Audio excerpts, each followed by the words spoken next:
Ini Zakaria justru tidak percaya. Mana mungkin, aku kan sudah tua, nggak bisa punya anak. Nah, daripada Zakaria ngomongnya kebanyakan, jadi Zakaria dibikin bisu oleh malaikat Tuhan. Nah, kita tidak mau jadi bisu. Kita tidak mau kesaksian hidup kita dibuat bisu oleh si jahat. Kalau saudara terus menjalani kehidupan sehari-hari yang manusiawi, saudara akan mendapati yang manusiawi ini akan terus merosot. Tapi kehidupan yang ilahi justru akan membawa kita terus naik. Dan Tuhan menegaskan, aku datang untuk memberikan kehidupan kepada setiap umatku.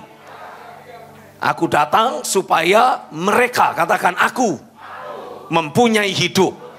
Dan mempunyai kehidupan itu dalam segala kelimpahan. Dalam kitab Yehezkiel pasal 47 digambarkan, Yehezkiel melihat sebuah penglihatan. Dari ambang pintu bait suci ada aliran air hidup yang mengalir keluar. Nah, aliran air hidup yang mengalir keluar dari ambang pintu bait suci awalnya sedalam mata kaki. Lalu kemudian ada yang mengukur 1000 hasta, lalu kemudian berubah menjadi sedalam lutut. Masih ingat kisah itu? Lalu mengukur 1000 hasta lagi jadi sepinggang. Lalu diukur 1000 hasta lagi jadi sungai yang besar.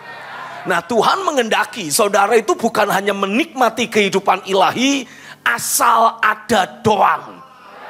Tuhan mau engkau menikmati kehidupan ilahi yang berkelimpahan. Ya, kata berkelimpahan di sana. Ya, Yohanes pasal yang ke-10 ayat yang ke-10, dan menerimanya dalam segala kelimpahan. Kata kelimpahan di sana ditulis dengan kata Yunani perisos. Kata perisos itu artinya atau bisa diterjemahkan lebih dari yang dibutuhkan. Saudara butuhnya berapa kehidupan ilahi dalam kehidupan sehari-harimu? Let's say katakanlah kalau diukur dengan literan, katakanlah kita bilang 1 liter. Contoh. Ada orang di sini? Oke. Nah, ketika Tuhan memberikan kehidupan yang saudara butuhkan, Dia tidak kasih 1 liter walaupun itu kebutuhanmu.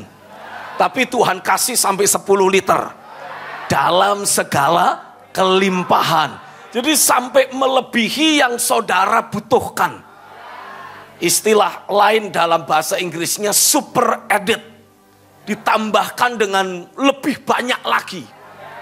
Nah, Tuhan tidak mengendaki saudara menjalani kehidupan sehari-hari dengan kehidupan yang manusiawi yang biasa-biasa.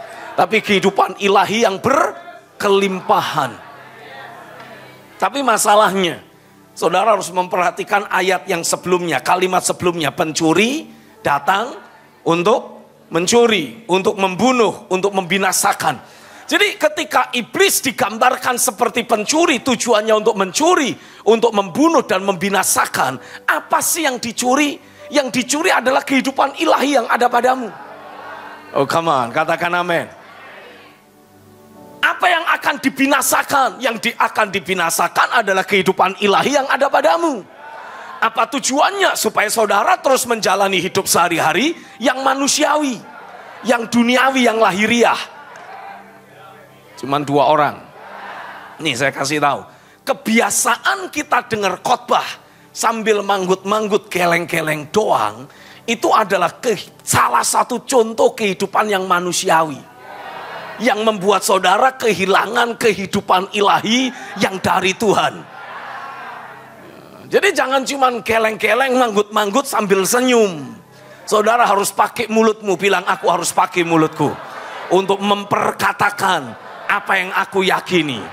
Jadi kalau saya lagi sampein pesan firman, saudara dengar lalu saudara, yakin, betul, ini betul.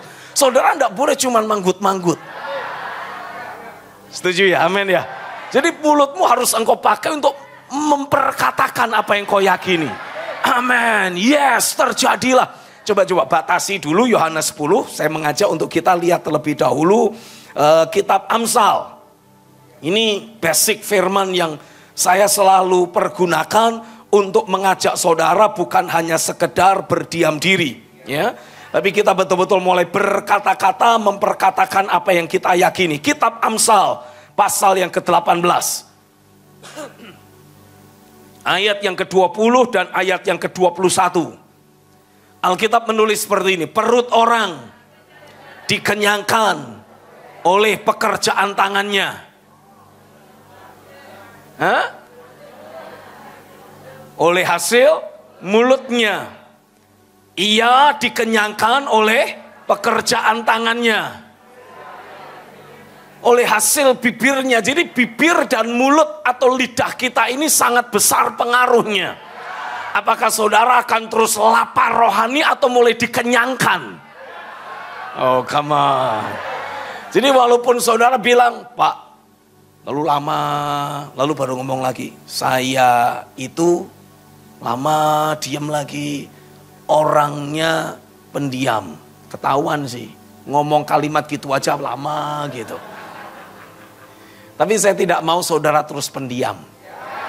Biarkanlah aliran air hidup itu semakin hari semakin melimpah dalam kehidupanmu. Ya, mungkin saudara bilang, Pak, untuk teriak amin, ngomong haleluya, itu butuh usaha. Ya enggak apa-apa. Karena aliran air hidup Yeskiel 47 menjadi semakin mendalam. Itu setelah diukur, katakan diukur. Kata diukur di sana diambil dari kata Ibrani yang juga punya arti stretch out. Artinya saudara harus dikembangkan. Saudara harus diregangkan. Yang awalnya ndak segitu dibikin jadi segitu. Contoh. Karet, saudara punya karet cuman segini gitu ya. Nah kalau karet itu kan bisa ditarik lebih panjang lagi. Nah Tuhan mengendaki saudara itu bisa ditarik lebih lebar lagi. Saudara yang awalnya ndak biasa ngomong amin haleluya, mulai latihan membiasakan diri saudara. Setuju amin? Karena ayat yang ke-21 juga menuliskan, Amsal 18 ayat 21, hidup dan mati dikuasai lidah.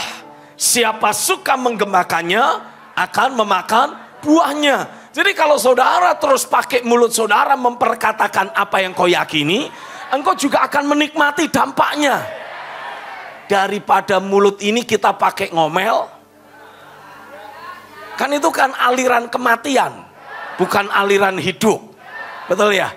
Daripada mulut ini kita pakai mengeluh, kan itu bukan aliran hidup. Makin saudara mengeluh, makin saudara ngomel, saudara ngomong hal-hal negatif yang saudara lihat, yang saudara rasakan, yang saudara alami, makin kematian akan datang atasmu. Nah kita tolak, bilang aku tolak itu. Aku mau pastikan mulutku ini mengundang, menghadirkan kehidupan ilahi.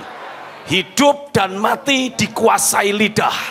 Siapa suka menggemakannya akan memakan buahnya. Aku mau pastikan, bilang aku mau pastikan. Aku pakai mulutku menggemakan firman. Karena di dalam firman ada hidup. Dan biarlah kehidupan itu masuk menguasaiku.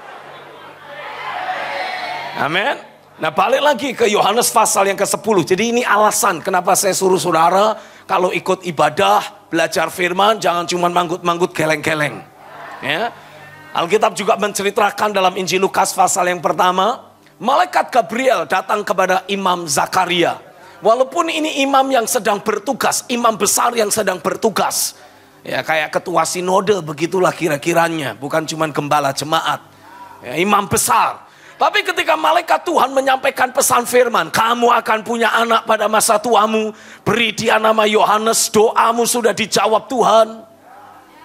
Ini Zakaria justru tidak percaya. Mana mungkin, aku kan sudah tua, gak bisa punya anak.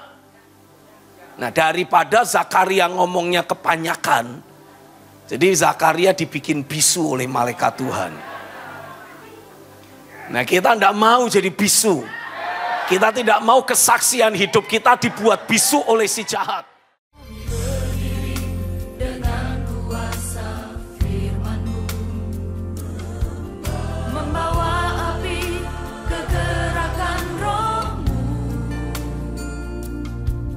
untuk mengubahkan masa depan bangsa kami, bangkitkan